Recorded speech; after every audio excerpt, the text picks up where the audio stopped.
start our day with a prayer. Risa, can you lead our opening prayer? Name Father, the Son, the Holy Spirit. Amen. Dear Lord, we thank you for the gift of life today. You allow us to have another day to praise you and see your glory. Bless us, Father, with your wisdom as we begin our class. Help us to focus our hearts and minds on what we are about to learn. Inspire us by your Holy Spirit as we think and listen. Guide us by your eternal light as we discover more about the world around us. Lord, we thank you and let your will be done in our lives. We ask all this in the mighty name of Jesus. Amen. Before you take your seat, kindly pick up all the paper under your chair and arrange your chair properly. Very good. Do we have any absences today? Very good, none. Before we begin, I want you to know our 5 class rules. The first one, we have listen to the teacher when she or he speak. The second one, we have raise your hand before speaking or leaving your seat. The third one, we have treat others with respect at all times. The fourth one, we have respect your classmate and your teacher. And lastly, we have ask for help when you need it. Meaning to say, with the help of our class rules, we have a smooth transition or class smooth discussion for today's session. Before we proceed to our next discussion, anyone from the class who can give me or recall our last discussion? Yes, Justini. Very good. Our last discussion, it's all about the sun and its importance. Now, when we say the sun, what is the meaning of this? Yes, Mitch. Very good. When we sun, it is the luminous, hot plasma primarily composed of hydrogen and helium. Meaning to say, when we say sun, it is composed of hydrogen and helium. Please be reminded that the importance of the sun, it is the true light and heat. Excellent. Now that you are really understand our last discussion, now we will be having a short activity. Are you ready, class? Again, are you ready, class, for our short activity? Very good, yes. Now, the class will be divided into 3 groups. The groups, I group yourselves according to your number. Each group will be given a task. Remember, please be reminded of our instructions. Please be careful that in our activity, we should obey our instructions. Our instruction is arrange the jumble letters. Again, I repeat the instructions. Arrange the jumble letters.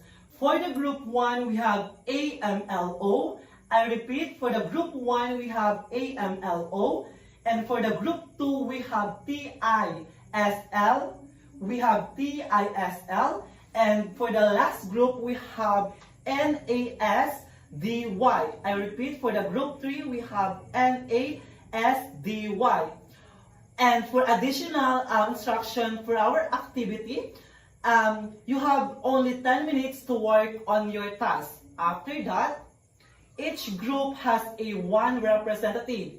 Please be reminded that each group we have 1 representative who will present your task. We have any clarification according to our instruction for this activity? If none, let's proceed to your task. Very good, group 1. You already created or assemble the words loom, which I presented to you, the word AMLO, which is represent to loom. It is given that you got the correct answer, and class, please give them a high clap like this. 1, 2, 3, 4, 5. Thank you, Group 1, for presenting your task. Let's proceed to the Group 2. Thank you, Group 2, for presenting your task. You got also the correct answer, class. Please give them a mabuhay clap. Please repeat after me like this. 1, 2, 3. Shh.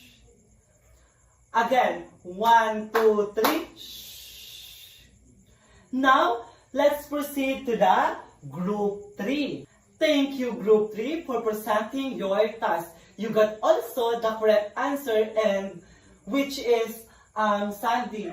If you remember which I given the Group 3, the word NASDY, and they created the word Sandy. You got also the correct answer, and class, please give them a maharlika clap. 1, 2, 3. 1, 2, 3. Whoo! I am so happy that all of the group got the correct answer. Now, what did you observe from our activity? What you will do? Yes, Monica? Aside from you assemble the words, which is I given to you, the 3 words, another observation. Very good, you notice that all assemble letters that has a importance in our surroundings. Excellent. Excellent answer, Monica. Those letters I give it to you, those are the type of soil. Now, give yourselves a big clap for the amazing performance for today's morning. Our new topic for today's morning is the type of soil. But before we proceed to our next topic or discussion, may I present to you our objective for today's session. We proceed to our new topic for today's session. We have an objective that we must remember. At the end of the lesson, 80% of the students are expected to first is identify the primary type of soil. Letter B is participate actively during the class discussion. And lastly, compare and contrast the characteristic of various soil types. Now, you have already the objective of our class discussion. Anyone from the class who can give me or idea what is soil? Yes, Maria? Very good. Based on your understanding, when we say soil, it has a benefit. In addition to that, when we say soil, it's a complex mixture of organic matter, minerals, water, and air that covers the Earth's surface. Meaning to say, when we say soil, it is the layer of materials that provides a habitat for plants and all organisms. Meaning to say, it is very essential in our daily life having a soil, because when we, based on the definition itself, it is covers the Earth's surface. I have here a short activity. You have only to do is to match the uses and the pictures. I want 4 members or students to try a simple activity. Are you ready, class? Very good, yes. Yes, Monica, Baby Eliza, Hannah, and Diana, please go in front and try this short activity.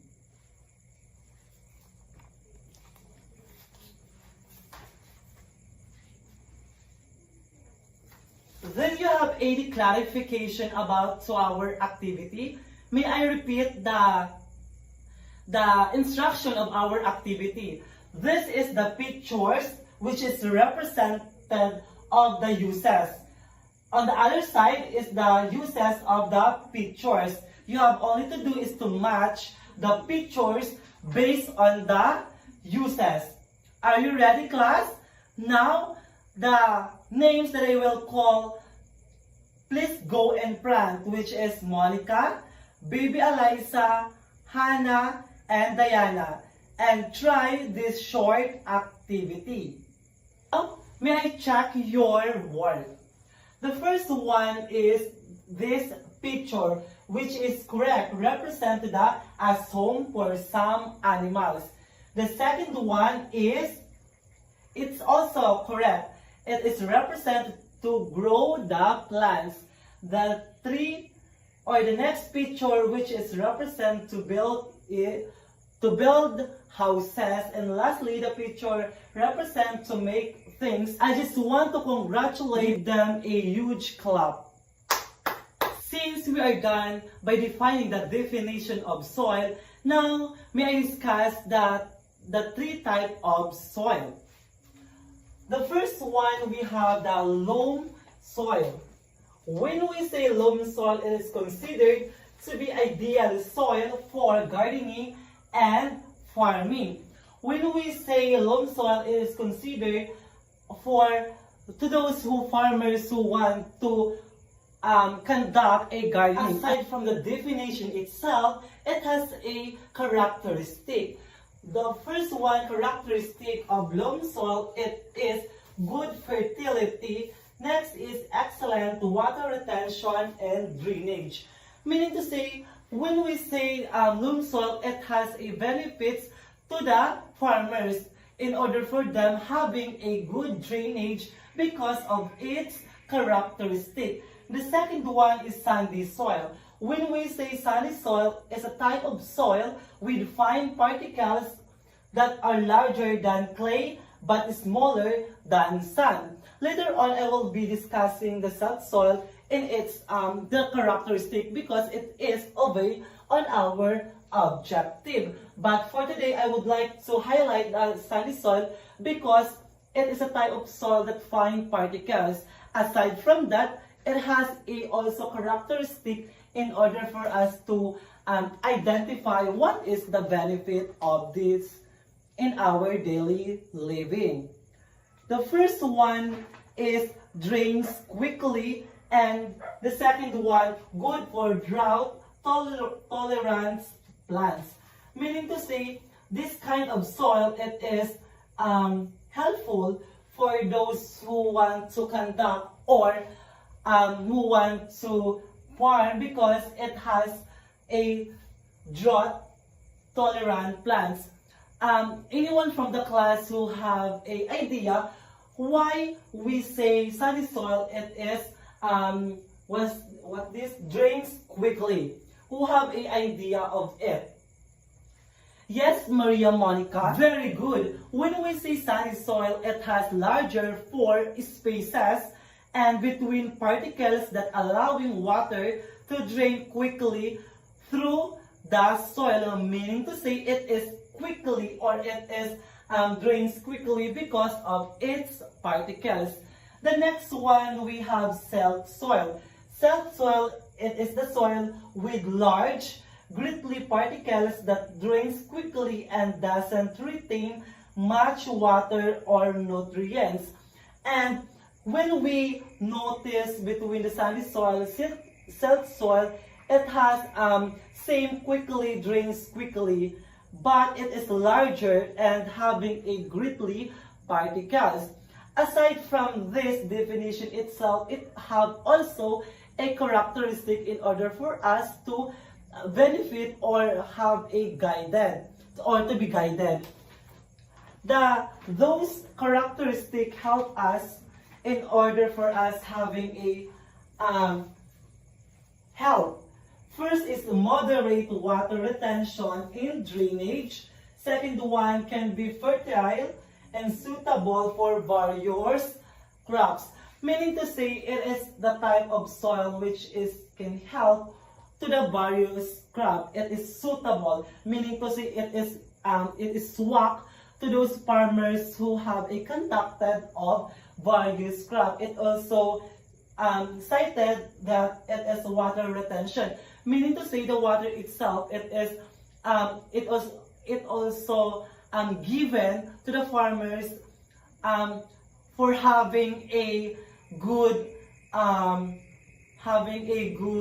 result by conducting of these crops. In addition to that, when we say sandy soil, it has larger particles compared to other soil types like clay and silt.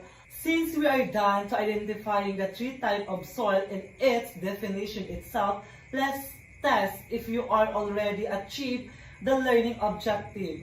The title of this activity is Soil Smackdown. Soil smackdowns compare and contrast the three types of soil. This activity is the individual activity. Your one whole sheet of paper you have already to do is to compare and contrast the three types of soil. After that, you are going to go in front and pass your work. You have only 10 minutes to work your task. Do you have any question or clarification about the instruction that I given to you? If none, you may start the activity. Everyone, are you done? If yes, pass your paper in front. Okay, let's give yourselves a huge clap for the amazing performance for today's session. Now I have a short poem. Are you ready to hear the poem? Very good, yes. The title of the poem is Harmony of Earth, a Soil Symphony.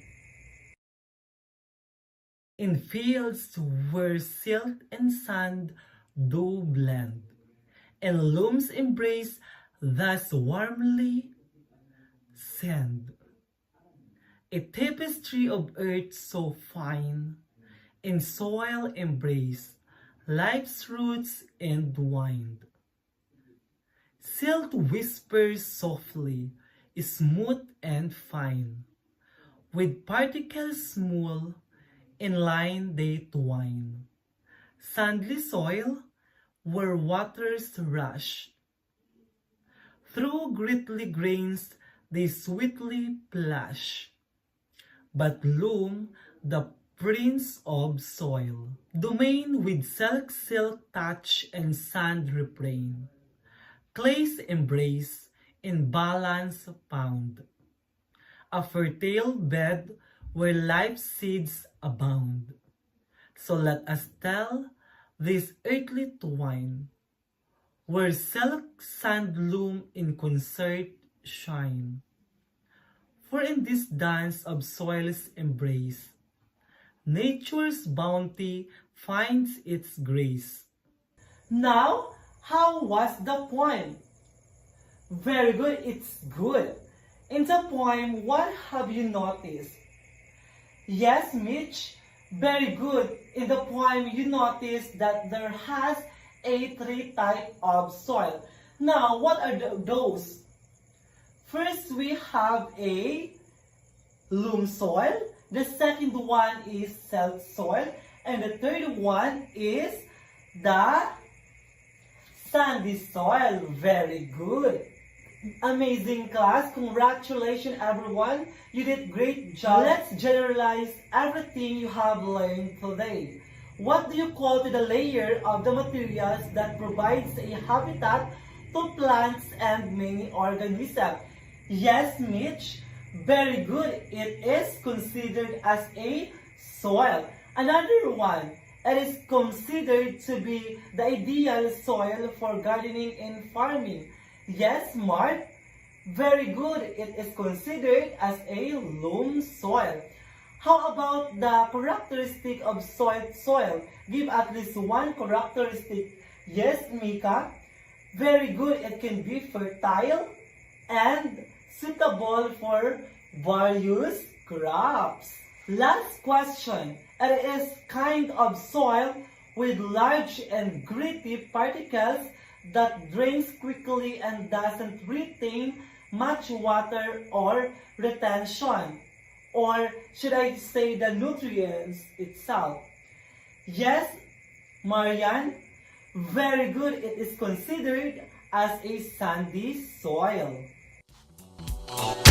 Instructions. Write true if the statement is correct and false if not.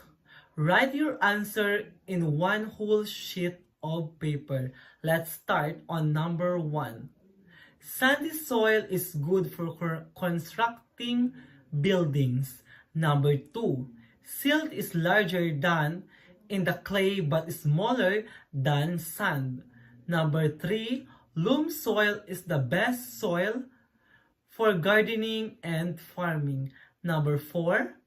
One of the characteristics of sandy soil is excellent water and retention and drainage. Number 5. All type of soil can help the plants to grow healthy. Letter B. Give at least 3 importance of 3 type of soil including loam soil, silk soil, and sandy soil. Write 5 uses of loam soil, silk soil, and sandy soil. Letter B. In your notebook, define water and cite its importance. Letter B. Bring the following. First is long size of bond paper, at least 2 pieces. Number 2, materials, glue, and pencil. Lastly, colored papers. Bring those materials for our next meeting. Okay, class, let's give yourself a huge clap for the amazing performance for today's session. Goodbye, class. Thank you.